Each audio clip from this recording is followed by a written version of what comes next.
What the deal, baby? It's your boy, Dot44. You live and direct watching the 44 show. We gonna talk about today, man. A lot of shit going on, man. A lot of shit going on. But I'm not gonna talk about none of that. We gonna talk about something that's been going on for a while, man, with our people and just our mentality, our people. I heard something today that struck me. They said black people been oppressed so long that they can't even grasp the idea of having a black president. And a lot of them went and voted for somebody else just because they said, oh, he would never win or he would get killed. But you got to understand, man, president, that's small potatoes to us. We was gods, man, kings. We was born 360, you know what I mean? Not just us, man, period. That's what we got to understand, man. Nobody has knowledge of self anymore, and if they do, they don't show and prove, man. It's about living your life above the standard what everybody else is putting out there, man. We're divine beings, but we're not acting like divine beings. We're acting like animals, savages, going on here killing each other, disrespecting each other, you know what I mean? We're supposed to live our life with a certain type of dignity, man. God, knowledge and wisdom, man. You gotta knowledge the knowledge, man. Do the knowledge on who you are. Know your history and yourself. Know who you came from, or else you're doomed to repeat that, man. You know what I mean? Look around. We got to refine our power these days, man. If anybody knows what I'm talking about, holler at me, man. Any of the poor righteous teachers out there, get with me, man, because we got to come up with something. You know me, I do my videos, add a little comedy in there. I keep it for the streets so the young people can relate to it. That's what the 5%ers were, you know what I mean? That's what the 5%ers are, man.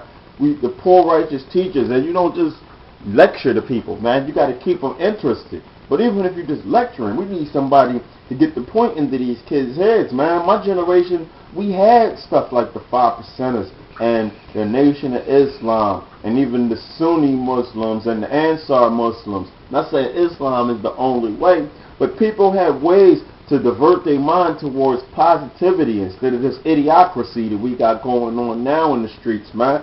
Like I read in this month's Vibe magazine, they saying that Public Enemy fed our minds, gave us jewels to keep us fed and full. Public Enemy, KRS-One, Rakim. Soulja Boy just leave them starving, man. What's wrong with hip-hop today? And I'm not blaming the South, but a lot of it happened when hip-hop left out of New York and then went to the South, man, the South and the West Coast, because they didn't grow up with these lessons and knowledge of self every day. They were the 85, now see, a lot of people gonna get mad at me about this, but they was the savages, man, the ones gang banging, doing drive-bys and all kinds of dumb shit, and on the East Coast, we was on some upliftment stuff. We was trying to uplift our fellow men, whereas that rap on the West Coast was bringing us down. And I'm not going to blame the rappers. It was corporate America that seen that. They said, oh, okay, wait a minute. We can't do apartheid. Well, we can't do segregation, Jim Crow no more. You know what I mean? They got affirmative action. They getting jobs and everything. I know how to get them. We'll make them kill themselves and put it in the music.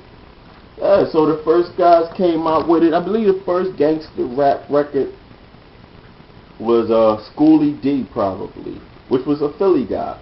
Schoolie D, PSK. But he was just talking about having a good time in the hood.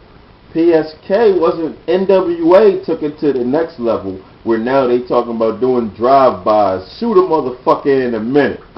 Or there's some shit. What the fuck else he say? Or the bum rush, what we call a gat pack, on a nigga for nothing at all. Like, come on now, you talking about beating people up for nothing. That's that Sean Conroy shit that they talking about, man. But the West Coast, I hate to put it on them, corporate America used the West Coast to bring these negative stereotypes upon us and make it cool. They made it so that the cool rappers, Public Enemies, the KRS-Ones, the Rakims, they couldn't get a record deal. And which was so funny, the ultimate hypocrisy, Rakim ended up signing with Dr. Dre.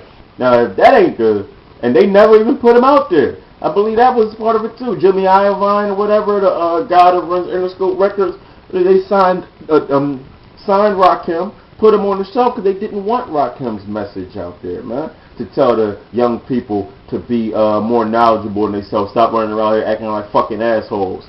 But that's what it's hitting for, man. Like I said, anybody got knowledge of self, dealing with mathematics, alphabet, holler at me, man. Or even, not even mathematics, alphabet, forget that. If you're dealing with freedom, justice, and equality, and you're trying to teach freedom, justice, and equality to the people that's not getting it, holler at me, man. And if you need some freedom, justice, and equality in your life, holler at me, man. And definitely send this one to somebody, because this is some real shit. 44.